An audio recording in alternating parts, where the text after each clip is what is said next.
All right, we are live. I'm here with Aaron Parnas. Aaron, great to see you. Super excited. Every day is so busy and crazy that it's a miracle that we even found a way to do this today, but I'm glad that we did. I'm so excited. It's the news cycle has been so crazy. I think ever since the big beautiful breakup, as I call it, between Elon and Trump, it just kind of has been nuts for literally a month and a half now. And it hasn't stopped from that to LA to Iran to now budget. I mean, it's just like more and more and more. I wanted to ask you about this because today I did a segment that it's out in my podcast, but the YouTube clip isn't out yet. And there's this kind of weird thing where I always want to tell my audience the truth, and I know that you also do. Yeah. And as we know in politics, sometimes there's like the truth and the whole truth and the strategic truth. And as it applies to this budget bill, 3 weeks ago or whenever it was that the House first passed it, right? I went to my audience and I said, listen, we don't have the cards in the sense of how Yeah. Trump said it to Zelensky. I believe there's going to be a fight in the Senate.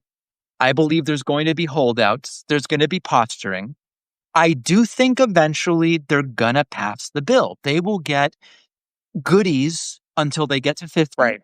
and then bring in JD Vance and he's going to break the tie.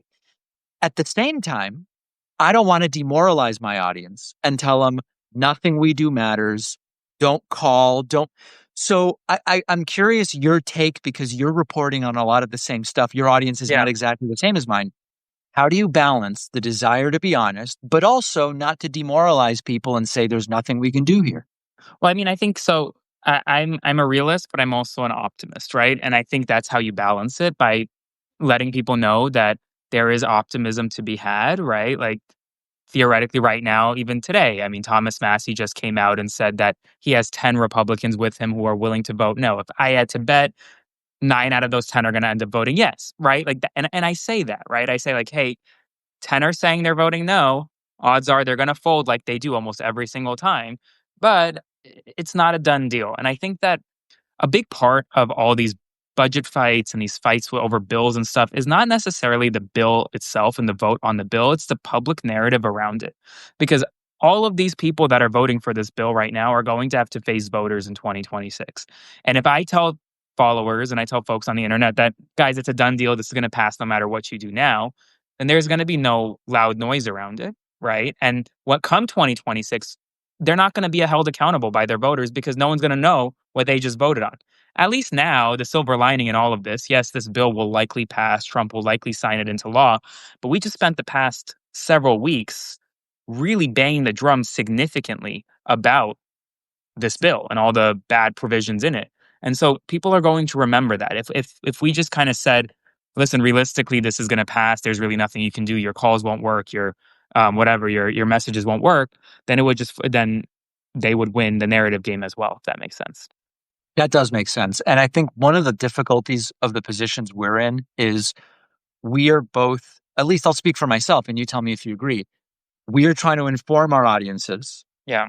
We are trying to provide a community that's an alternative, obviously, to the community that the right has built, but also the kind of, on the one hand, on the other hand, corporate media community, right? We want to create a different community. Yeah. And part of creating a community is people having something to hope for, something to work on.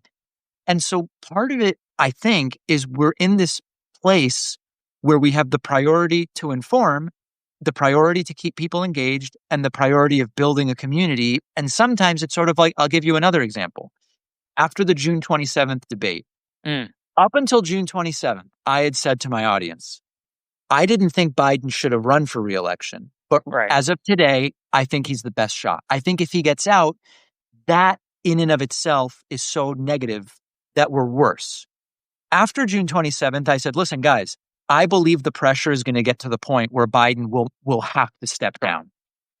Some in my audience said, you got to stay positive. You're being defeatist. That's not going to happen, David. Yeah. And I just had to be honest, right? So I think it goes to the point of what sort of a space are we trying to create?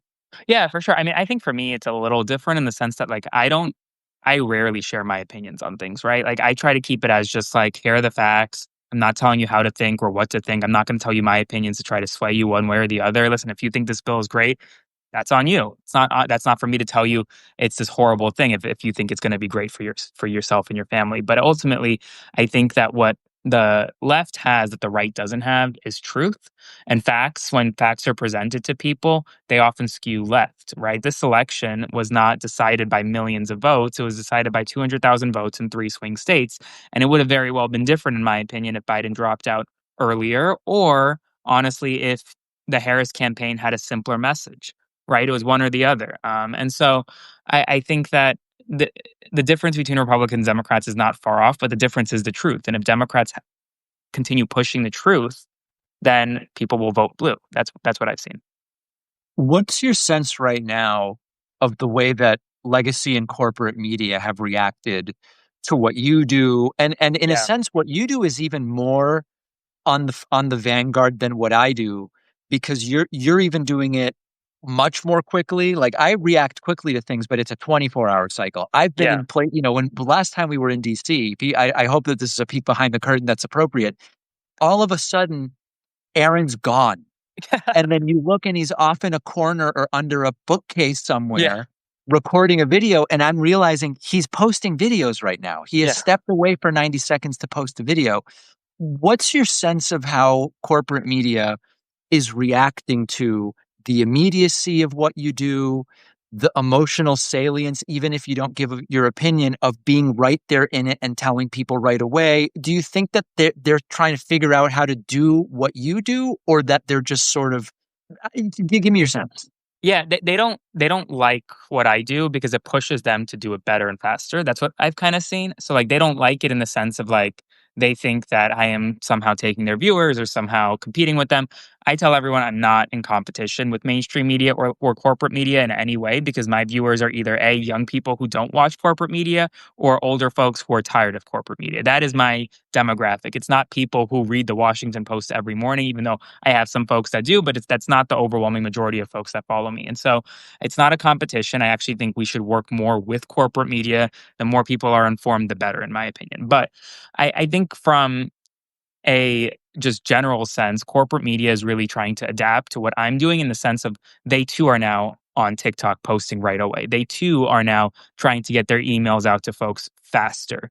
I've spoken to a number of journalists, and they all kind of agree. And I will say this: I've spoken to a number of journalists who, I guess, like 6 months ago would have told me, you would never catch me in front of a camera, but now you see them also appearing on a camera.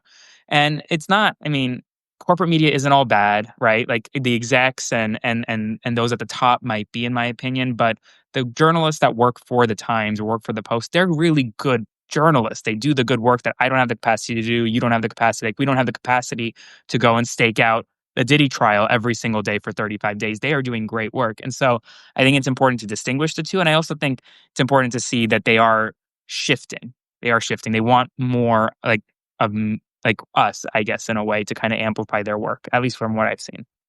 One of the really interesting things that I have to say, there's not that much to be optimistic about right now, but one of the things that I do have some optimism in is that last year, certainly, I don't know that elected officials on the left really understood the power of independent media in the Not at way all. that they're starting to get it.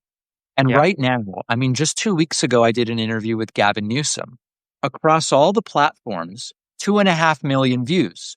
yeah, Your average appearance on corporate news media right now, 400,000's really good, and that's the peak for the hour. That doesn't even right. necessarily mean the people that see that segment that takes 8 minutes or whatnot. So, are we right to be optimistic? And then I guess the concern from audiences sometimes is, listen, if all the Democrats start going to David and Aaron, then it's just going to be another version of the same thing that wasn't working. I actually don't think so, to the second part, because I get messages every day. A number of my followers are Republican, a number of them are independent. Like Democrat, it's not just Democrats following me, and really it is breaking through. I mean, I think just in the past 6 months on TikTok, I've reached over 100 million unique Americans. Like, that's not just Democrats, that's all of the above. And I think that I hope that we don't ever get to the point where they're like, where people are like, well, it's just corporate media again. And part of it is like, at least in my sense, because I don't give people opinions, I really don't want to tell people what to think. And right now, if you watch CNN between the hours of 6 and 10, you're going to have Abby Phillip with Scott Jennings for an hour telling people what to think. You're going to have Jake Tapper trying to sell a book. It's not news anymore. If you go on Fox, it's not news. I mean, Fox really hasn't been used for a while. Same thing with MSNBC. It's just Democratic talking points for 6 hours a night. So I, I really think that like they're trying to be us in a way, but it's not going to work. It really isn't because it's also like the people behind it, right? Like they're watching you for you, David. They're not watching you because you're going to give them an opinion that they're going to see on TV. That's one of the things I think is really interesting about the legacy media folks who have made the transition to independent. Yeah, Because one of the real questions, like I'll give you an example of someone who's doing it really well, Don Lemon. yeah, When Don Lemon went from CNN to independent, there's a question.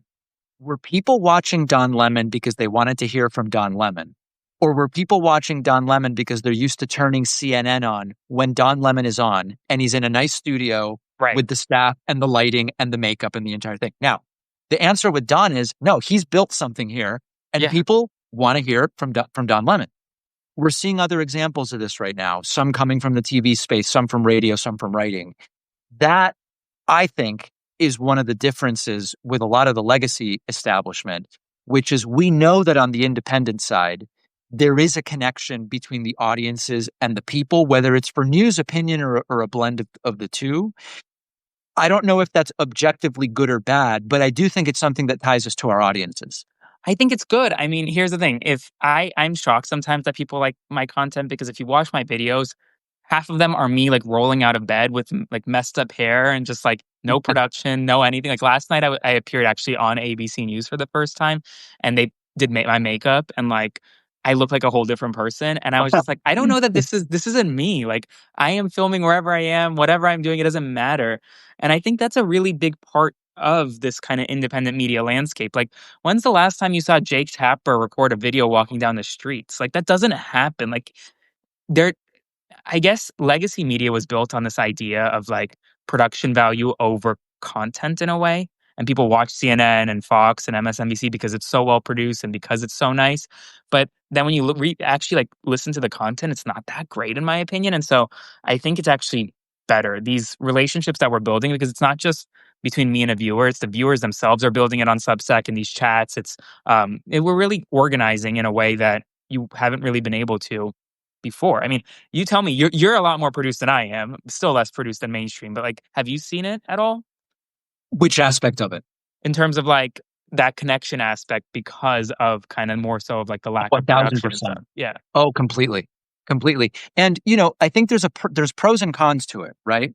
I think that some of the emails that people are willing to send me, Yeah. they would never think to send to Jon Stewart. Sure. Okay. Now, these are disgusting emails. Okay. So understand that what I'm saying here is really getting to sort of like the dark underbelly. But the upside of that is I will bump into people and there's a shared language and understanding of the space we occupy and what we're going for here that I think is unique to the space we occupy. Yeah. No, I agree, and I will say this, I mean, the emails I get I'm sure you get them too. They're insane. In terms of like, I get threats to my emails. I get like it's really bad. But another part, like on the flip side of it, I tell everyone if you really want to know an answer to something or you want something more from me, email me. And I get a bunch of emails every day that I respond to, and I interact with people every single day on email. And I'm just like happy to answer your questions. I'm happy to give you more information about a story. I'm happy to even kind of hold your hand a little bit through this difficult time. Like whatever I can do, I will. And maybe it's not good for my mental sanity doing that, but I think it's It an may not important be. part of it. I want to shout out Adam Mockler, who just I saw Mockler. in the audience. Always good to see Adam. I want to ask you about something that's like sort of a little bit darker, but because you are a lawyer by trade and I am Yeah. not, I'm interested in getting your take. I'm more worried than I've ever been about potentially becoming a target of this administration in a number of different ways. Yeah. We're seeing the lawsuits against media that say things Trump doesn't like.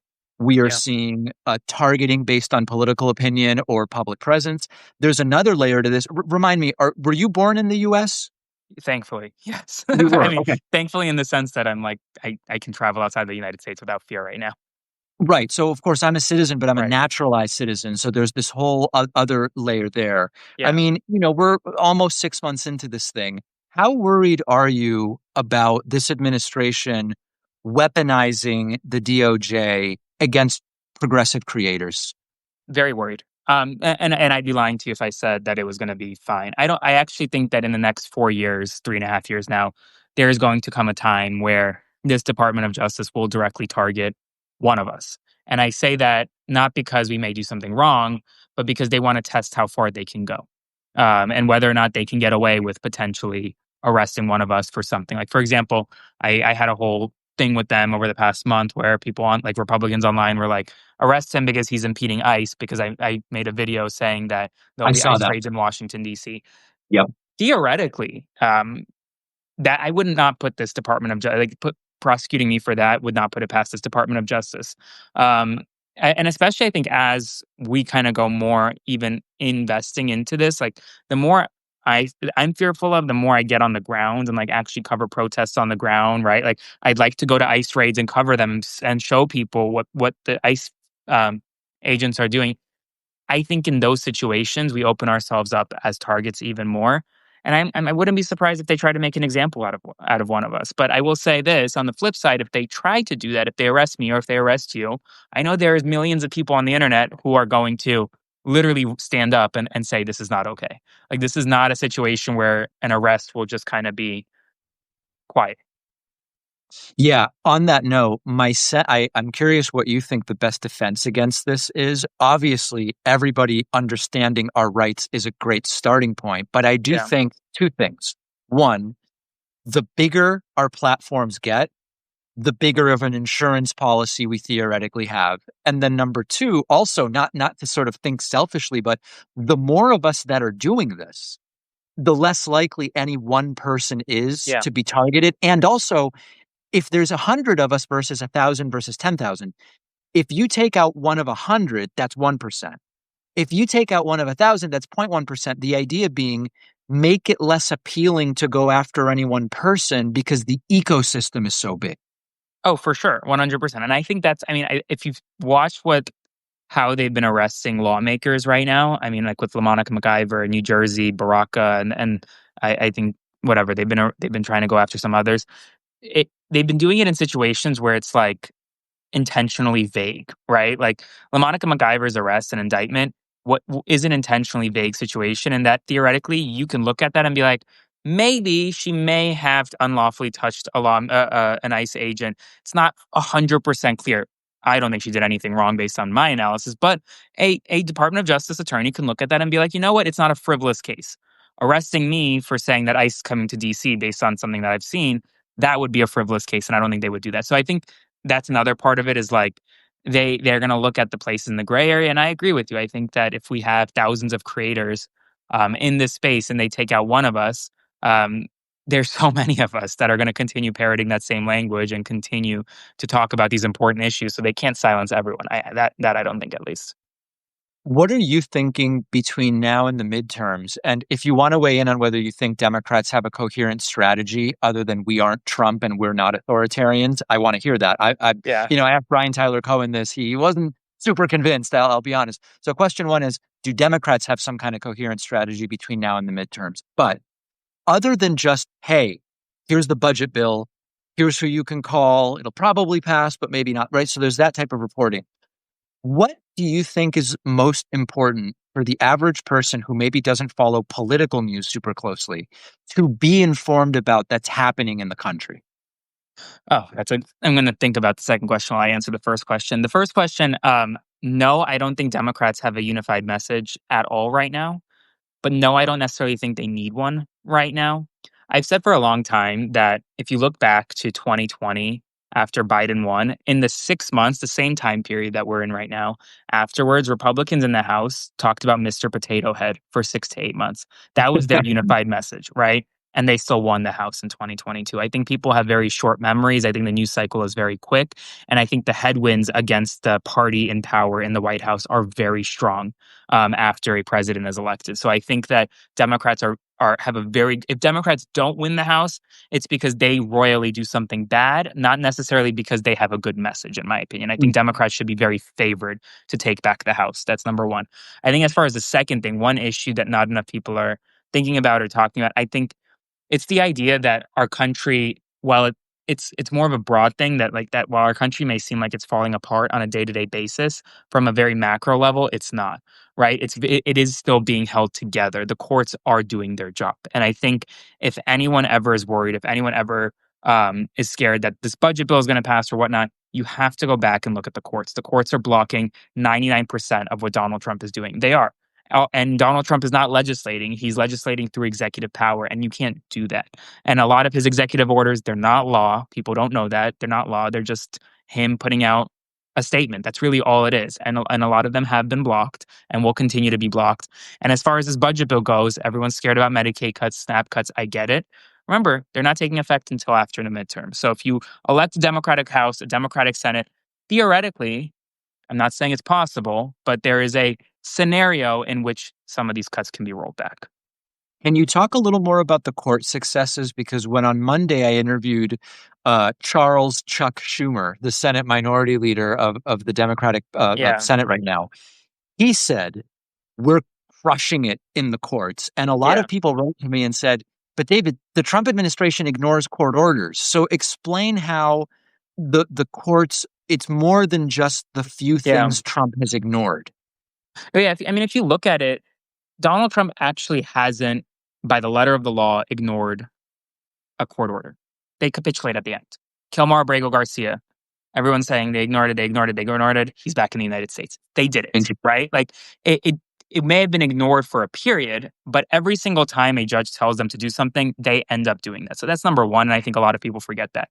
Number two is that Democrats are winning in the courts in almost every situation. Even take the Supreme Court ruling in the nationwide injunctions case. I don't think that was as big of a loss for Democrats as people make it out to be. Yes, nationwide injunctions can no longer be a thing in most cases.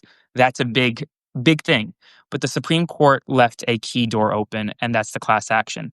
You can still block an executive order via class action, and that's exactly what's about to happen. And the Supreme Court completely said that was fine. Alito kind of screamed about it in his concurrence, but everyone else was saying that was fine. And so when you think about that, media is meant to drive clicks, right? Like the mainstream, like they want clicks. And so the headlines they're going to tell you, it's this horrible ruling, doom and gloom, Democrats are awful, blah, blah, blah, blah, blah.